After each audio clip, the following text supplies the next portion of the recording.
क्या आपका ढोकला भी बाजार जैसा स्पंजी नहीं बनता या फिर बीच में से सख्त हो जाता है? तो चिंता मत कीजिए, आज मैं आपके लिए लाई हूँ एकदम रुई जैसा सॉफ्ट, जालीदार और रसीला खमन ढोकला बनाने का सबसे आसान तरीका। बिना किसी झंझट के सिर्फ 15-20 मिनट में बिल्कुल बेकरी और हलवाई स्टाइल ढोकला घर पर बनकर तैयार हो। तो चलिए बिना देरी किए शुरू करते हैं आज की ये मजेदार रेसिपी। वीडियो को अंत तक जरूर देखिएगा। नाप के लिए मैंने इस कप का इस्तेमाल किया है। आपके पास जो भी कप या कटोरी हो आप उससे नाप ले सकते हैं। मैंने लिया है 250 ग्राम बेसन। अब यहाँ एक बहुत जरूरी टिप, बेसन का इस्तेमाल करने से पहले छानना बहुत जरूरी है। छानने से बेसन में हवा भर जाती है और गुठलियाँ भी नहीं रहती है, जिससे हमारा ढोकला एकदम रुई जैसा हल्का और सॉफ्ट बनेगा।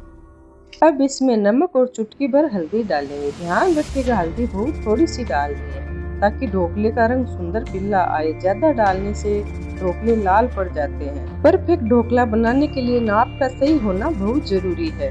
जिस कप से हमने बेसन लिया था उसी कप से डालेंगे दही और उसी कप से नाप कर पानी लेंगे। 250 ग्राम बेसन के लिए हमें चाहिए 100 से 125 ग्राम मतलब आधा कप खट्टा दही और 300 से 350 मिलीलीटर लगभग 1.5 से 1.25 कप पानी। हम दही और पानी को अलग अलग डालने की बजाय दही में पानी मिलाकर मथनी से फेंट कर पहले ही पतली छाछ तैयार कर लेंगे। बेसन में डालेंगे 1.5 चम्मच चीनी और अच्छे से मिला लेंगे। खट्टे दही के साथ चीनी ढोकले के खट्टे मीठे स्वाद का परफेक्ट बैलेंस बनाती है।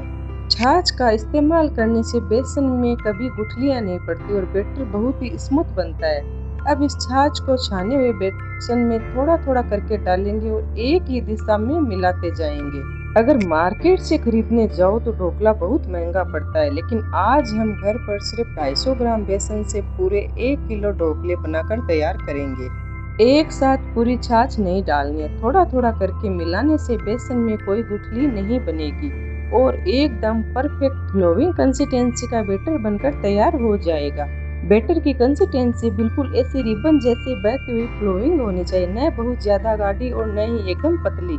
अब इस घोल को ढककर 10 से 15 मिनट के लिए रेस्ट पर रख देंगे ताकि बेसन अच्छे से फूल जाए। जब तक बैटर रेस्ट कर रहा है हम स्टीमर या बड़ी कढ़ाई में पानी डालकर ढक्कन लगाकर गर्म होने रख देंगे। और हाँ, आप पहले ही चेक कर ले कि आप जिस बर्तन में ढोकले बना रही है वो आराम से कढ़ाई में फिट हो रहा है या नहीं। अब जिसमें हम ढोकला स्टीम करेंगे उस थाली में थोड़ा सा तेल डालेंगे और ब्रश की मदद से चारों तरफ अच्छे से ग्रीस कर लेंगे।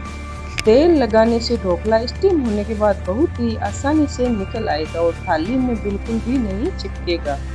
15 मिनट रेस्ट के बाद बैटर में सबसे पहले हम डालेंगे 1 बड़ा चम्मच तेल और इसे अच्छे से मिला लेंगे। तेल डालने से ढोकला अंदर से सॉफ्ट रहता है और खाते समय गले में सूखता नहीं है। अब आता है ढोकले को सुपर सॉफ्ट और जालीदार बनाने का सीक्रेट।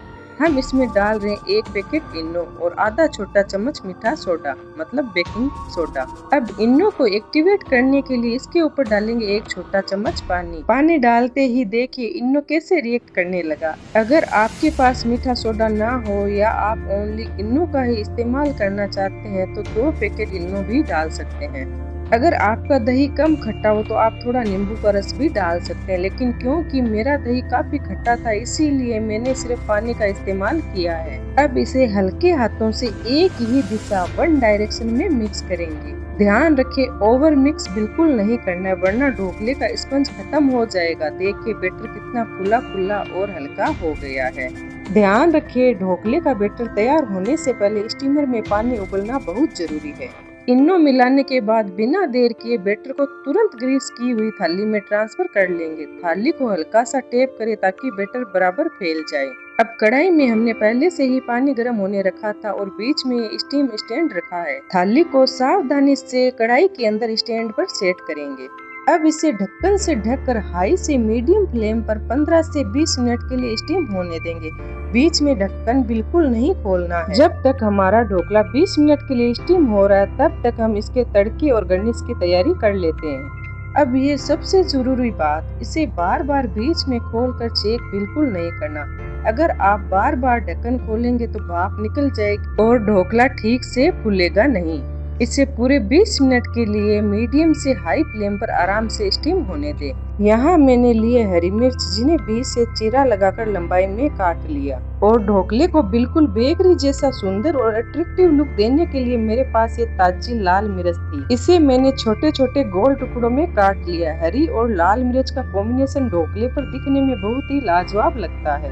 20 मिनट हो गए हैं। अब टूथपिक डालकर चेक कर लेते हैं। देखिए, टूथपिक बिल्कुल साफ बाहर आई है, यानी ढोकला अंदर तक एकदम परफेक्ट पक गया है। गैस बंद करके इसे थोड़ा ठंडा होने देंगे। अब ढोकले को एकदम रसीला और जूसी बनाने के लिए तड़का तैयार करेंगे। पैन में 1 चम्मच तेल गरम करके डालेंगे राई, कड़ी पत्ता और कटी हुई हरी मिर्च। मिर्च को हल्का सा भूनने के बाद इसमें डालेंगे 1 कप पानी, 2 चम्मच चीनी, आधा चम्मच नमक और नींबू का रस। पानी में उबाल आने दें ताकि चीनी अच्छे से घुल जाए। ढोकला अब हल्का ठंडा हो गया। चाकू की मदद से इसको किनारों को अलग करेंगे और प्लेट के ऊपर रखकर इसे डीमोल्ड कर लेंगे। देखिए कितना स्पंजी और जालीदार ढोकला बनकर तैयार हुआ है। अब चाकू से इसे अपनी मस्त पसंद शेप या बेकरी जैसे सुंदर स्क्वायर पीसेज चौकोर टुकड़ों में काट लेंगे। काटते वक्त ही महसूस हो रहा है कि ये कितना सॉफ्ट बना है। एक टुकड़ा पास से देखिए, इसके अंदर की जाली कितनी बढ़िया आई है। इसे अंगुली से हल्का सा दबाइए। ये बिल्कुल रुई की तरह सॉफ्ट है और दबाने के बाद तुरंत अपने शेप में वापस आ रहा है, एकदम परफेक्ट स्पंज। अब इन तैयार ढोकलों पर हम अपना खट्टा मीठा तड़के वाला पानी डालेंगे। पानी डालते ही ढोकले की जाली इस रसीले पानी को अंदर तक सोख लेगी, जिससे ये ड्राई नहीं लगेंगे और भी ज्यादा जूसी और टेस्टी हो जाएंगे। तैयार है हमारा सुपर सॉफ्ट स्पंजी और रसीला खमन ढोकला। इसे अपनी मनपसंद हरी चटनी के साथ सर्व करें और इस स्वादिष्ट रेसिपी का आनंद ले। अगर आपको ये रेसिपी पसंद आई हो तो वीडियो को लाइक और शेयर जरूर करें। वैसे तो ढोकले चटनी के साथ सब खाते हैं, पर मेरा टेस्ट थोड़ा हटके है। मुझे तो इसके ऊपर ढेर सारा कच्चा प्याज और हरी लाल मिर्च डालकर खाना सबसे मस्त लगता है। खट्टा, मीठा, तीखा और क्रंची, सारे स्वाद एक साथ। आप भी ट्राई करके देखना, मजा आ जाएगा।